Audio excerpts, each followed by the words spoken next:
नमस्कार दोस्तों, स्वागत है आपका अपने चैनल ज्योति ज्योत में। मैं आशा करती हूँ भगवान श्री कृष्ण की कृपा से आप सभी स्वस्थ होंगे, मंगलमय होंगे।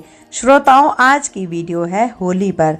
हम जानेंगे कि होली का शुभ मुहूर्त कब है, होला अष्टक कब से प्रारंभ हो रहा है, होला अष्टक के दौरान हमें ऐसे कौन से कार्य हैं जो हमें नहीं करने चाहिए और ऐसे कौन से शुभ कार्य हैं जो हमें करने चाहिए। इसके साथ साथ हम जानेंगे कि इस साल होली पर जो चंद्र ग्रहण लग रहा है उसका क्या प्रभाव होने वाला है। साथ ही यह भी जानेंगे कि भद्रा क्या है और कब लग रही है, क्या प्रभाव रहने वाला है इसका हमारे होली के त्योहार पर। रंगों का पर्व होली फागुन मास की पूर्णिमा तिथि को मनाया जाता है। होली के एक दिन पहले होली का दहन किया जाता है। इसके बाद ही लोग एक दूसरे को रंग लगाकर होली का पर्व मनाते हैं। श्रोताओं, हम इस बार जानेंगे कि होली का त्योहार कब मनाया जा रहा है और होली दहन के लिए कितना समय मिलेगा। होली का त्योहार पूरे देश में बड़े ही धूमधाम से मनाया जाता है। हिंदू धर्म में यह त्योहार अधर्म पर धर्म की जीत के तौर पर मनाया जाता है, जिसके एक दिन पहले होली का दहन किया जाता है। होली का दहन से पहले जगत के पालनहार श्री हरि विष्णु और अग्निदेव की पूजा की जाती है।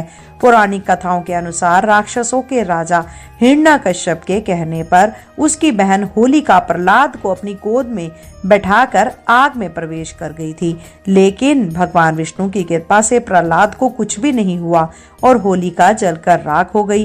कहते हैं कि इस दिन से ही होलिका दहन किया जाता है और उसके अगले दिन लोग सारे गिले शिकवे भुलाकर एक दूसरे को रंग गुलाल लगाकर एक साथ होली खेलते हैं। हिंदू पंचांग के अनुसार फागुन मास की पूर्णिमा तिथि की शुरुआत बृहस्पति 13 मार्च को सुबह 10:35 पर शुरू होगी। वही तिथि का समापन अगले दिन 14 मार्च को दोपहर 12:23 पर होगा। ऐसे में रंगों वाली होली 14 मार्च 2025 को है। चलिए जानते हैं होली का दहन का शुभ मुहूर्त कब है। वैदिक पंचांग के अनुसार होली का दहन का शुभ मुहूर्त 13 मार्च को रात्रि 11:26 से लेकर 12:30 तक रहेगा। ऐसे में होली का दहन के लिए कुल अवधि 1 घंटे 4 मिनट की रहेगी। होलिका दहन की पूजा के लिए सबसे पहले गाय के गोबर से होलिका तथा प्रहलाद की मूर्ति बनाकर थाली में रख लें। इसके साथ में रोली, फूल, मूंग, नारियल, अक्षत, साबुत हल्दी, पताशे, कच्चा सूत, फल तथा कलश भरकर रख लें। इसके बाद भगवान नरसिंह का ध्यान करते हुए उन्हें रोली, चंदन, 5 प्रकार के अनाज और फूल अर्पित करें। इसके बाद कच्चा सूत लेकर होलिका की 7 परिक्रमा करें। अंत में गुलाल डालकर उन पर जल चढ़ाएं। चलिए श्रोताओं, अब हम जानते हैं कि किस दिन से शुरू होंगे होला अष्टक। इनकी सही तिथि और महत्व से लेकर और नियम तक के बारे में संपूर्ण जानकारी हम जानेंगे। होलिका दहन से पूर्व होला अष्टक लगते हैं। इस बार होला अष्टक 7 मार्च 2025 से शुरू हो रहे हैं। यह फागुन मास के शुक्ल पक्ष की अष्टमी तिथि से होला अष्टक शुरू होकर फागुन मास की पूर्णिमा तिथि यानी कि होलिका दहन पर खत्म होते हैं। हिंदू धर्म में महाशिवरात्रि से ही त्योहारों की शुरुआत हो जाती है। इसके बाद सबसे बड़ा त्योहार होली आता है। इस बार होली का त्योहार 14 मार्च 2025 को मनाया जा रहा है। इससे एक दिन पहले होली का दहन किया जाएगा। वहीं होलिका दहन से पूर्व होला अष्टक लगते हैं। इस बार होला अष्टक की शुरुआत 7 मार्च को होगी, जैसा कि अभी आपको हमने बताया, और होलिका दहन पर यह समाप्त होंगे।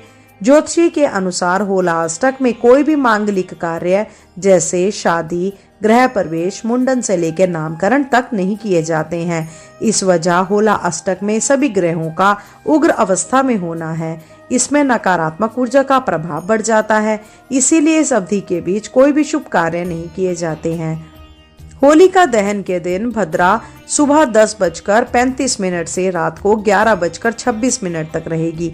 इसके बाद ही होलिका दहन किया जाएगा। वहीं इसके अगले दिन रंगों वाली होली यानी कि 14 मार्च को रंगों वाली होली मनाई जाएगी। होला अष्टक का संबंध भगवान विष्णु के भक्त प्रहलाद और हिरण्यकुश से भी जुड़ा हुआ है।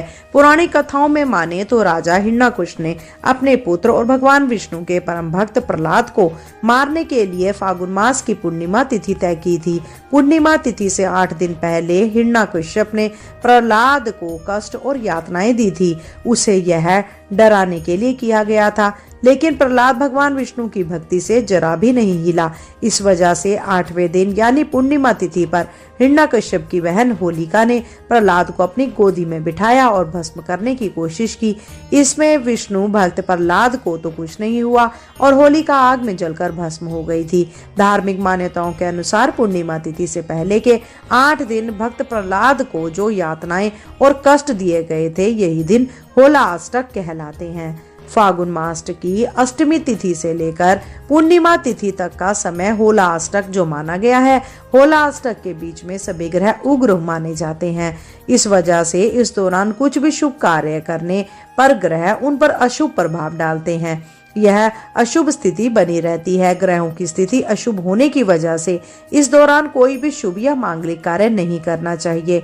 ग्रहों की स्थिति अनुकूल न होने की वजह से व्यक्ति के अंदर निर्णय लेने की क्षमता भी प्रभावित होती है। होला अष्टक के बीच 8 दिनों तक पूजा पाठ और जप तप करें। दान से लेकर अन्य पूजा संबंधी कार्य करना सही माना जाता है। इसके साथ ही हर दिन ऋण मोचन स्तोत्र, विष्णु सहस्त्र नाम, हनुमान चालीसा या श्री सूक्त का पाठ करना चाहिए। पितरों को हर दिन तर्पण करना चाहिए, उनका ध्यान करें। ग्रहों की शांति और पूजा यज्ञ भी आप करवा सकते हैं। होला अष्टक के बीच मथुरा वृंदावन की परिक्रमा करना बेहद शुभ माना जाता है, तो आप कोशिश जरूर कीजिएगा कि इन दौरान में आप मथुरा वृंदावन में जाकर श्री कृष्ण जी के दर्शन जरूर पाएं। चलिए श्रोताओं, हम बात करते हैं कि ऐसा कहा जा रहा है कि इस साल होली पर जो है वो चंद्र ग्रहण लगने जा रहा है। तो जानेंगे कि इस बार इस ग्रहण का होली पर क्या प्रभाव होगा। आपको बता दें 14 मार्च 2025 के दिन साल का पहला चंद्र ग्रहण लगने जा रहा है।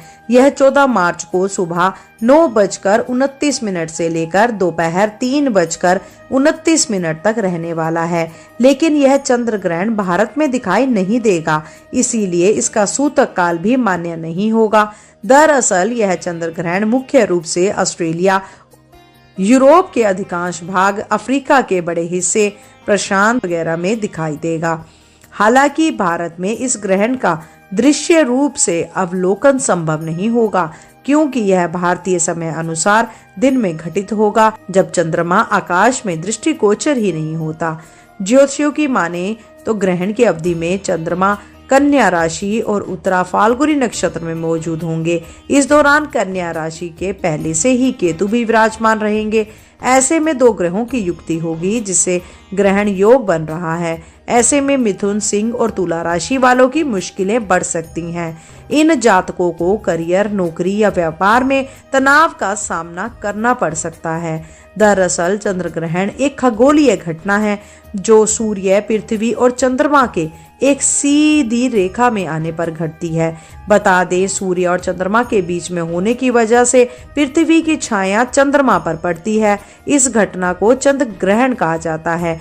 यह 3 प्रकार के होते हैं, जिनका नाम है आंशिक चंद्र ग्रहण, पूर्ण चंद्र ग्रहण और उपछाया चंद्र ग्रहण।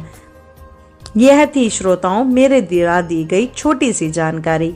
मैं आशा करती हूँ यह जानकारी आपके लिए उपयोगी होगी और किसी भी तरह का कोई भी संदेह अब आप में मन में नहीं रखिएगा, क्योंकि आपको संपूर्ण जानकारी इस वीडियो के थ्रू बतला दी गई है। तो आप खुशियों का त्योहार बहुत अच्छे और हर्ष उल्लास से बिना संदेह के आप बनाएं। आप सभी को होली की शुभकामनाएं। इसी कामना के साथ आज की वीडियो हम अंत करते हैं। फिर से नई वीडियो के साथ हम मिलेंगे। जब तक के लिए जय श्री कृष्णा, राधे राधे।